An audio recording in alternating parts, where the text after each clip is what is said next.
Hey, hi guys, welcome to my channel. So this is the second video where we'll be exploring more about pandas. We'll try to understand how do we read Excel files or CSV files in Python, and then we'll try to use some functionalities associated with pandas, which you can use to understand data in a much more granular level. So let's get started. So let's say I have a data frame pd.read underscore CSV. So if I go to my datasets folder, okay, and here we have lung capacity data, lung cap data. So let's try to read this lung cap data, was it? And it's actually, let's try to see what kind of a file it is. It's a .csv file. So whenever it's a CSV file, you have to use the function pd.pandas.read underscore CSV, and you have to put the entire file name with the extension.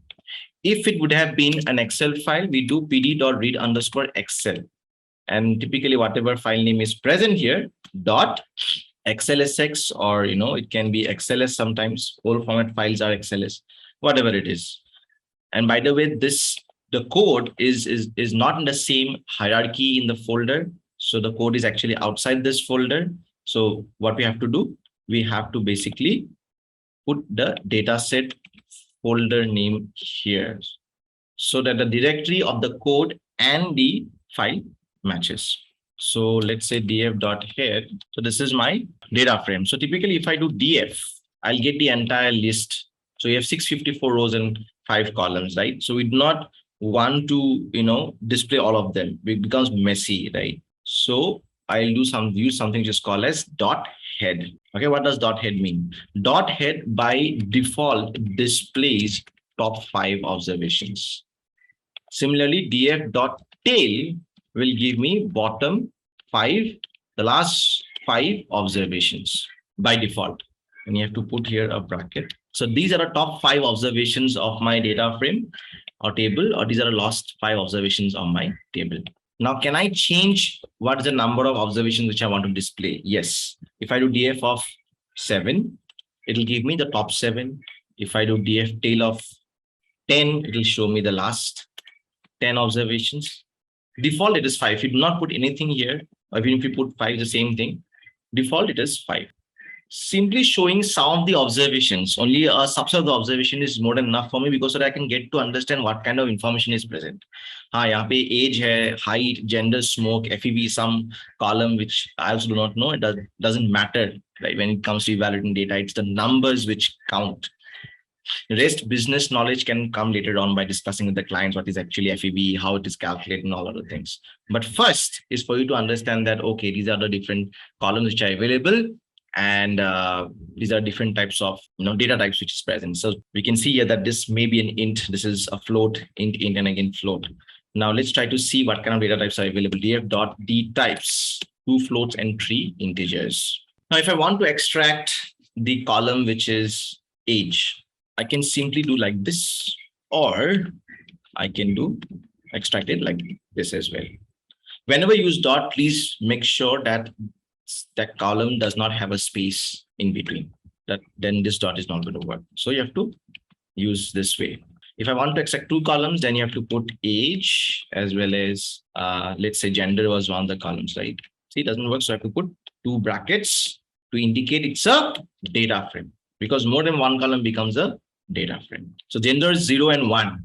So if I want to find out the unique values of gender, let's say I want to find out the unique values of gender, dot unique, it's either 0 and 1. The number of uniques will be 2. So if I do n unique here, 2 unique values is 0 and 1. If I want to find out the count of each of these unique values, df of gender dot value underscore counts. So 1 is occurring 336 times and 0 is 318 times. What does 1 and 0 mean, by the way? 1 is 0 basically means that either one of them is a male and the other one is a female. So here it is not mentioned here, but you don't care about it, it's fine. 1 is a male and 1 is a female. Now 0 can be a male, 0 can be a female also. But typically when you start doing it, case studies from scratch, you will definitely have the information, and rather it will be mentioned as M and F or male and female. We basically level encode them, we convert it to a number with 0 and 1, because 0 and 1 typically means it's a yes or no situation. So we can use it to binary encode columns which has binary values, right? The gender in this case has binary values, so it's 0 and 1. Any kind of decision, yes or no, can be encoded as 0 and 1. True and false can be encoded as 0 and 1. So here, just to show you that this is how we basically find out the count or proportion of these two unique labels in that column. Now, this is again a series, guys. Okay, so dot, if I dot plot kind equal to bar, I think this is the first time we are trying to visualize data. So this is how we can visualize data. So this is called as pandas plot, because this thing is a series. Series comes from pandas, and this is the plot, kind is equal to bar. There are other kinds of plots also available. We'll go through that later on. We'll use extensive modules in Python, which is meant for creating really fancy graphs. But this is just the first exposure to how we can display data in a much more meaningful or more intuitive manner. So the since see here, the count is 336. It is being represented here by the bar height, which is 336. This is 318, slightly lower than the other one. If I want to find out the proportion, how much percentage is 336 out of the entire observations which we have, right? If I want to do that, I simply have to include an argument which is called as normalization. If you have watched my cricket analytics playlist, the link is mentioned in the description. There also I explained the concept of normalization, how it is used in evaluating cricket statistics. Right? It's a very important concept. It's just nothing but simple proportion, a relative understanding of what is the count of 1 with respect to my 0. So the count of 1 is 51% and 0 is 48%. So 0.51 on 0.48.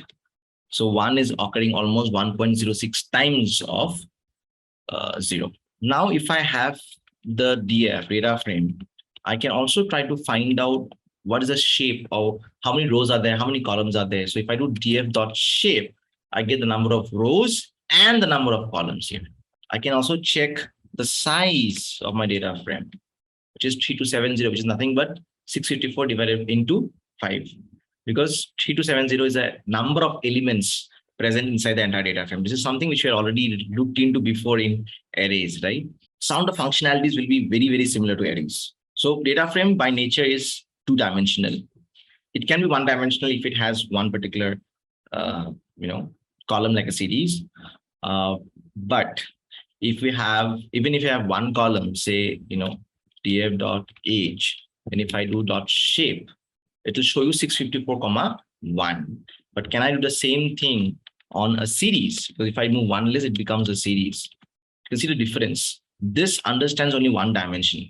This understands two dimension. Although it is one, I understand there's only one element in the second dimension, but still it's two-dimensional in nature. So by default, data frames are two-dimensional in nature. Arrays, however, can be more than two dimension, can be any dimension. Now, if I want to find the missing values, as I had mentioned in the last video, is null, no missing values in any of the column. I can also use something which is called as is any. Same functionality, just that the name is different.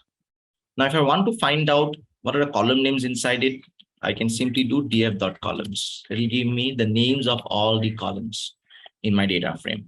But you can see here, what is the type of this particular output? Type of pandas core only, just that's an index type of container. Now, can I convert this to a normal list so it becomes simpler for me to understand? All I have to do is .toList. Now, this is a standard list. Now, if I do df.index, what will it give me? Again, an index type of container. It basically says start is 0, 654, step 1. So it is from 0 to 653. And if I convert to list, it'll give the list of all the row indexes. So guys, this is all for today. We explored how we read Excel files and CSV files in Python. How do we extract information out of it? How do we select row columns? How do we display the column names, their index names? How do we check missing values? If we extract one column out of it, what does it mean? If I have multiple columns out of a data frame, what does it give? What's the difference between a series and a data frame? So all these things we try to understand today. So please stay tuned, because from the next video onwards, we try to explore more about pandas in a much more comprehensive way. Stay tuned. Please like, share, and subscribe. If you have liked this video, please go through the other playlists which I have mentioned in my description. I'm sure you'll enjoy it. See you in the next video.